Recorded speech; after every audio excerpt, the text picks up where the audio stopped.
Hi everyone, welcome back to David at Go To Hobbies. Just a little point I want to discuss about tools really, and whether it be hand tools, drills, whatever. Try and find something that's not made in China nowadays. I've done a little research and I thought, is CK made in China? Yes. What was the other one for? Milwaukee. You wouldn't believe some Milwaukee products are made in China. Whenever you want something, you've really got to do a lot of research to find products that are not made in China. Why? Because they are crap. They use poor quality steel, and then you end up buying the same thing twice or even 3 times, because you buy a crap one first time, so you buy another one to replace that's crap, and then you think to yourself, I've wasted all this money on a cutting tool or whatever it may be, what tool you've bought, and within a year it's either broken or bent or blunted, and you think to yourself, I'm paying good money for it, more than I'd normally do, but it's still awful. And why is it awful? It's the steel they use. It's poor quality. Where do you think all this recycled steel goes? China. So they make mass-produced cheap tools and that, and where people think, oh, they're getting a bargain. No, you're buying a poor quality tool. They'd be lucky if it'll last you a year, let alone 2. I can talk for experience. I have made the mistake of buying Chinese tools in the past. There's Temu, there's Silverline, there's CK, there's Milwaukee, and a whole host of different stuff, which you would have thought like mainstream tools are made in the country. No, I'm afraid not.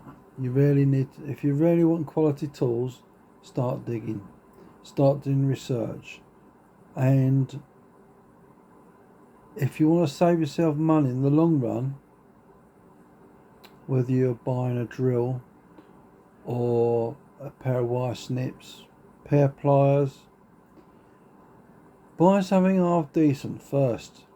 Made in Europe, made in Britain, made in Ireland, anywhere apart from China, because I am telling you now, the tools are a waste of money. I bought bearings that are a waste of money.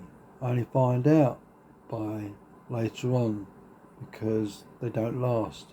But don't take my word for it. You buy them, you find out the hard way. This is why I'm advising you not to buy Chinese rubbish. Because I've done it. I've made the mistake more than once. And then you spend, let's give an example, a pair of pliers. You pay $11.99 for them. They're Chinese. What happens? The handles bend, or the little pivot where the center of the mechanism opens and closes.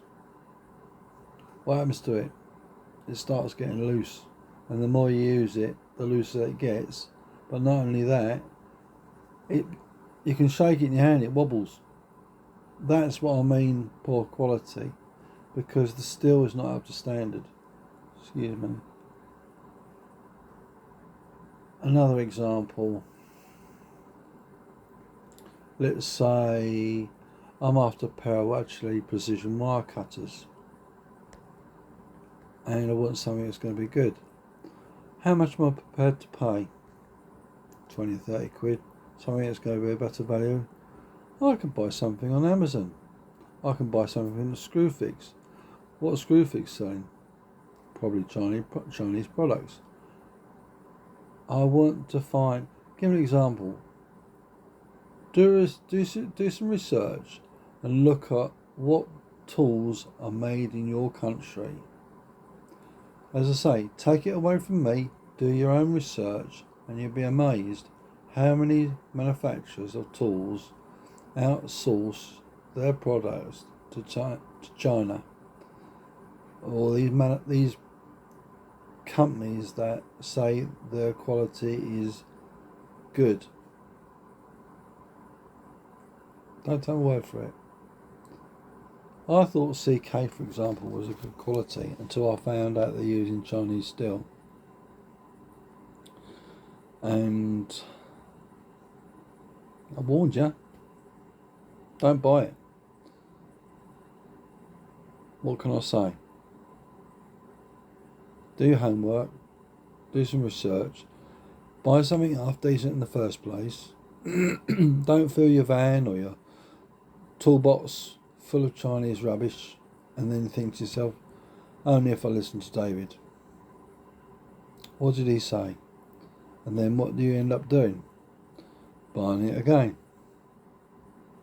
Because you've forgotten what I said. And then what happens? You buy it again. Because that second one replaced the inferior one, which is just inferior because of the poor quality steel. And then you've bought it twice already. If you bought the better quality precision and snips in the first place, you would actually saved yourself money, because the better quality, yes, it's first of all expensive, more than what you would have paid, but you wouldn't have had to buy a second pair. Job done. But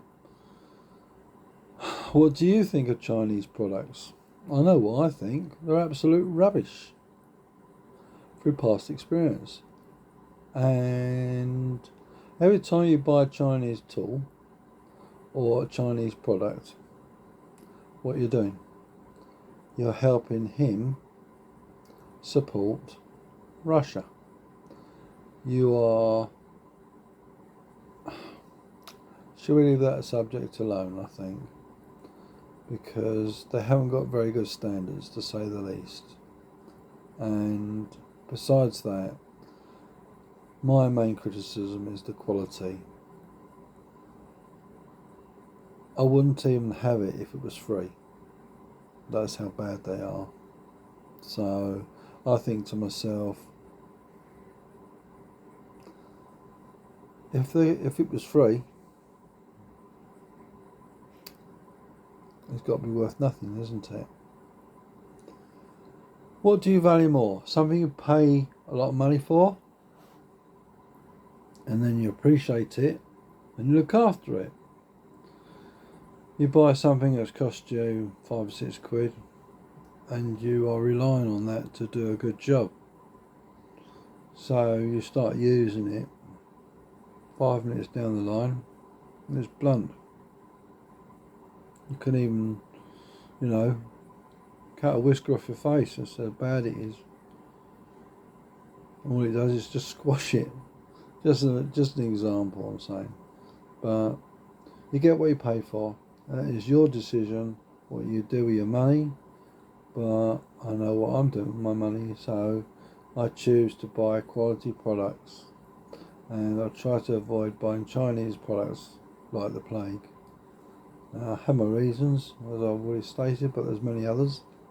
So, if you like the video about buying tools and my advice, take it on board, think about it. If you like the video, give us a thumbs up. If you want to leave any comments, please do so below.